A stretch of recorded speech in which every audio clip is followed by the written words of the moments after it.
Seguido, al mensaje anterior, Satanás trata de inducirnos a actuar. ¿Sabe usted lo que es la tentación? Un hermano una vez dijo que siempre era tentado a airarse. Otro hermano decía que era tentado a ser obstinado. Otro decía que era tentado continuamente por pensamientos impuros. Y otro se quejaba de que era tentado por su lengua precipitada. Parece que existieron 1000 clases de tentación para 1000 diferentes clases de personas. Pero en realidad solo existe una única tentación en el mundo. Creemos que las tentaciones nos conducen al mal genio, al orgullo, a la avaricia o al adulterio. Pero para Satanás solo hay una tentación. La tentación de incitarnos a hacer algo. Satanás no trata de inducirnos a perder la paciencia ni a que seamos orgullosos, avaros ni adúlteros.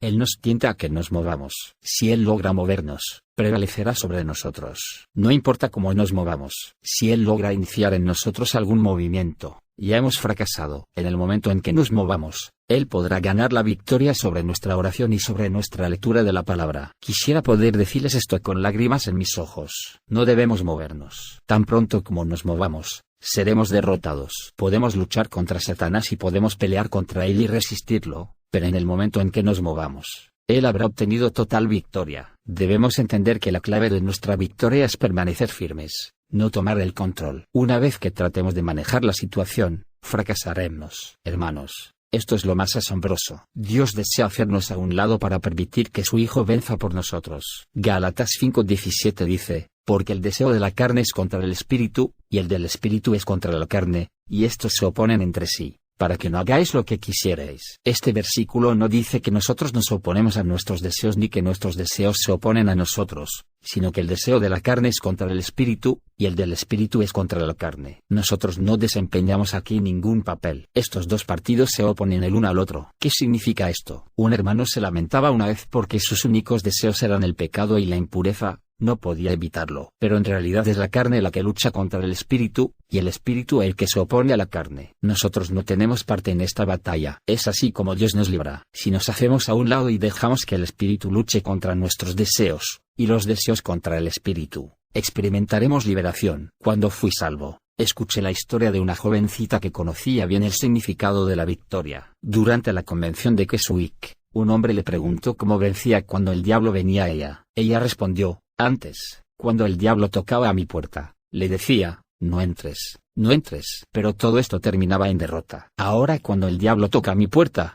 digo, Señor, abre tú la puerta. Cuando el Señor abre la puerta, el diablo, él dice, lo siento, creo que me equivoqué de puerta. Luego sale corriendo. Cuando somos tentados y decimos, Señor, sálvame, aquí viene otra vez más la tentación. El diablo entrará aún antes de abrir la puerta. Tenemos que dejar que el Señor se haga cargo por completo del asunto. Cuanto más oremos, más desesperados estaremos, y cuanto más repitamos nuestra oración, más difícil se nos hará soltar el asunto. Un hermano dijo una vez que cuando Pedro se hundía en el agua, solamente clamó, Señor, sálvame. Soltar es orar usando una frase corta. Si uno continúa diciendo Señor, sálvame, 5 o 10 veces, ya habrá sido derrotado. A esta clase de oración la llamo la oración del ahorcado. Esto es como una persona que sigue tratando de ahorcarse una segunda y aún una tercera vez después de fracasar en el primer intento. Cuando una persona ora repetidas veces así, demuestra que aún no lo ha soltado todo. Trata de echar mano de la victoria con sus oraciones. Trata de vencer con sus propias fuerzas. El resultado será invariablemente el fracaso. Si deja de orar tanto, todavía tendrá la posibilidad de vencer. Recuerden que Satanás trata de hacer que nos movamos. Mientras nos movamos,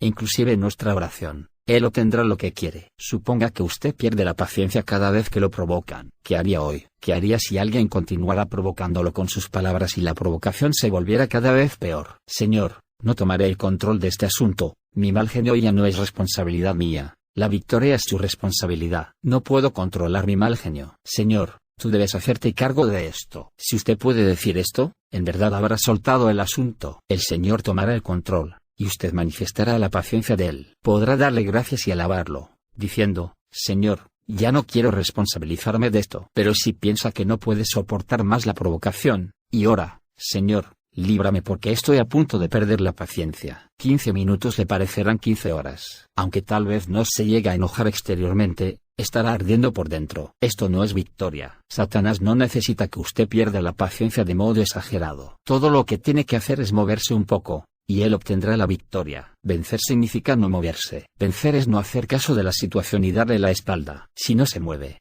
hace la situación a un lado y se aleja, estará soltando el asunto. La victoria no tiene nada que ver con usted. Usted ya está muerto. Es Cristo quien vence por usted. La victoria significa que usted muere y Cristo vive. Recientemente en Sheffield muchos hermanos y hermanas descubrieron la experiencia de vencer. Una hermana había tenido un pasado difícil. Había sido maltratada por su esposo y por su suegra. Ella soportaba esto, pero no vencía. Después de escuchar mi predicación sobre la vida vencedora, recibió la palabra. Pero después de 2 días vino y me preguntó cómo podía soltar las cosas y ponerlas en las manos del Señor. Traté de explicárselo, pero no pudo entender. Finalmente le pedí al Señor que me diera un ejemplo apropiado. Así que le dije: hermana, ¿alguna vez ha ido en coche a la casa de una amiga? Respondió que sí. Suponga que usted llega a la casa de su amiga mientras le paga al cochero, llega su amiga y trata de pagar por usted. Aunque usted va a pagar, su amiga insiste y paga. Suponga que al tratar de devolverle el dinero, ella no lo acepta y se lo devuelve. ¿Alguna vez ha estado en una situación semejante? Ella dijo que sí. Luego proseguí: suponga que su amiga le pagó 20 centavos al cochero, y el hombre los recibió y se marchó. Puesto que usted no quería que su amiga pagara,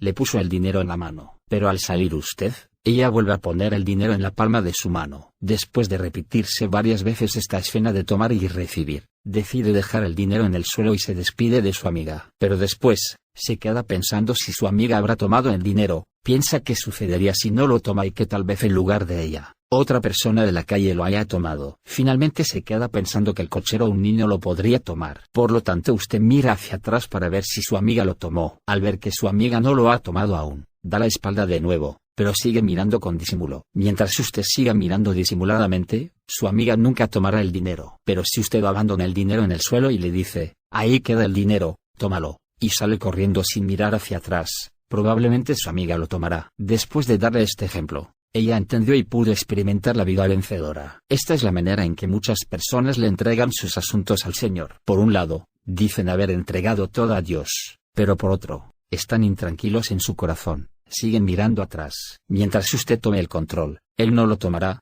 sino que se lo dejará a usted. Si deja de tomar el control, entonces Él lo hará y asumirá toda la responsabilidad. Si desea seguir tomando el control, será asunto suyo reprimir su mal genio y tendrá que hacerlo todo por su cuenta. ¿Qué significa rendirse? Significa dejar el dinero en el suelo, dar la espalda y marcharse. Significa hacer caso omiso de la situación sin importarle si un niño, el cochero o alguna otra persona toma el dinero. Deje de preocuparse y no se responsabilice de ello. Solo necesita decirle al Señor: Señor, te entrego todo a ti. De ahora en adelante no me importa si soy malo o bueno. Una vez que se entregue a Dios de esta manera, Dios tomará lo que usted le haya entregado. Todo lo que debemos hacer es entregarle al Señor lo que tenemos.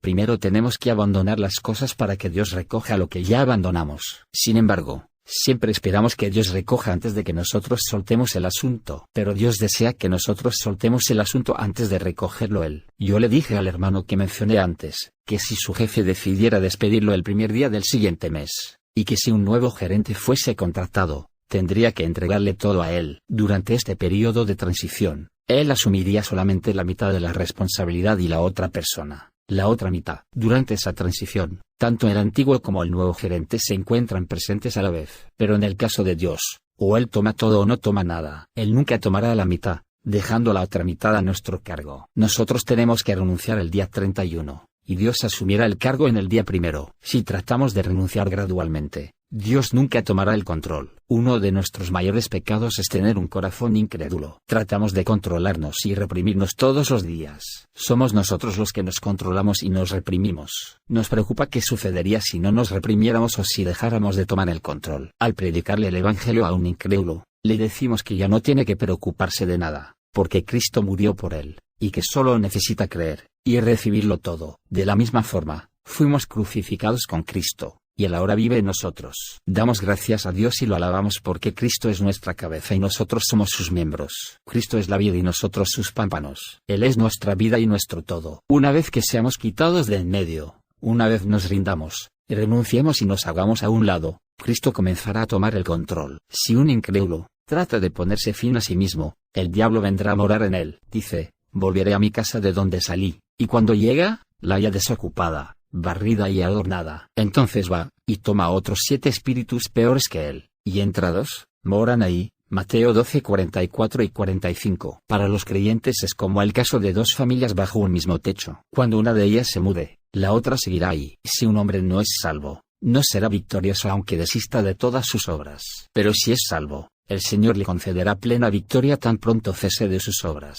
Una vez que el yo sale, viene la victoria. Una vez que nos mudemos, venceremos. Renunciar y soltar significa deshacernos de nosotros mismos y mudarnos a otro lugar. Esto es lo que significa rendirse incondicionalmente. En el libro The Christian's Secret of a Happy Life, la clave de una vida cristiana feliz, se encuentra la historia de un cristiano que descendía a un pozo seco. En el borde del pozo había una soga, y el hombre lo utilizó para descender. Pero repentinamente, llegó al fin de la soga. Quería llegar hasta el fondo, pero no sabía a qué profundidad estaba. Pensó en regresar de nuevo y salir del pozo, pero ya no le quedaban fuerzas. Lo único que podía hacer era agarrarse con firmeza de la soga y gritar pidiendo ayuda. Pero como el pozo quedaba en un desierto y él se hallaba en el fondo, nadie vino en su ayuda. Muy pronto quedó sin voz, llegó al final de sus fuerzas y no pudo aferrarse más. Así que oró: Dios, que pueda caer en la eternidad. Después de proferir estas palabras se soltó y cayó, mas solo fue una caída de 3 pulgadas. Aquellos que piensan que caerán en el abismo, cuando se suelten, descubrirán que han caído sobre la roca eterna,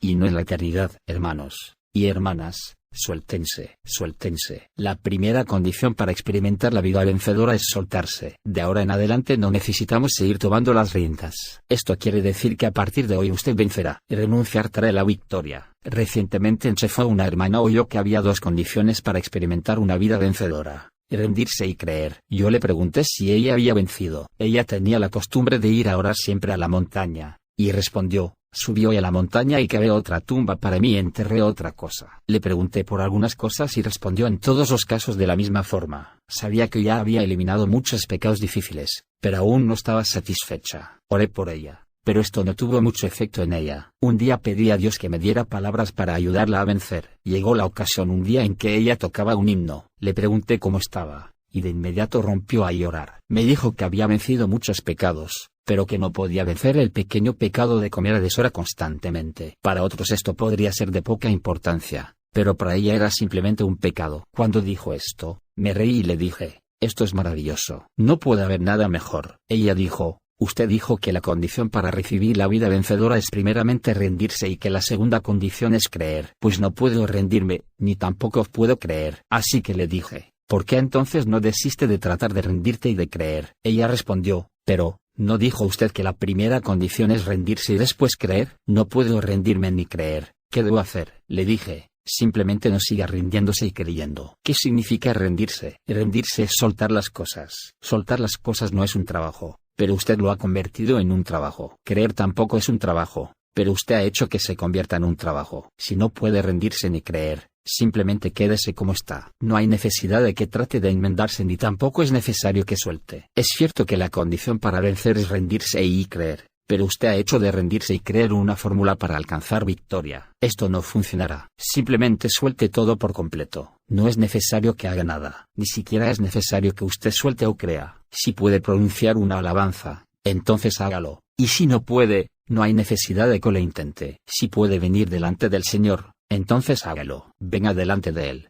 No importa si está viva o muerta. Esto es todo lo que necesita hacer. Esto es lo que significa soltar. Hermanos, somos demasiado complicados. Dios dice que no tenemos que hacer nada, pero aún queremos seguir haciendo muchas cosas. Muchos hermanos dicen haberlos soltado todo, pero han convertido esta acción en una especie de trabajo. Luchan constantemente entre soltar y no soltar, así que siguen ejerciendo su propia fuerza. Soltar las cosas significa que uno ya venció. Esto es la victoria. Después de que la hermana escuchó mi palabra, quedó confundida durante 3 días. La luz fue demasiado fuerte para ella y quedó confundida. Pero después de estos 3 días, logró vencer. ¿Hay alguna cosa que no puedan vencer? Esta hermana tenía una sola cosa que no podía soltar, pero el Señor le dio la victoria.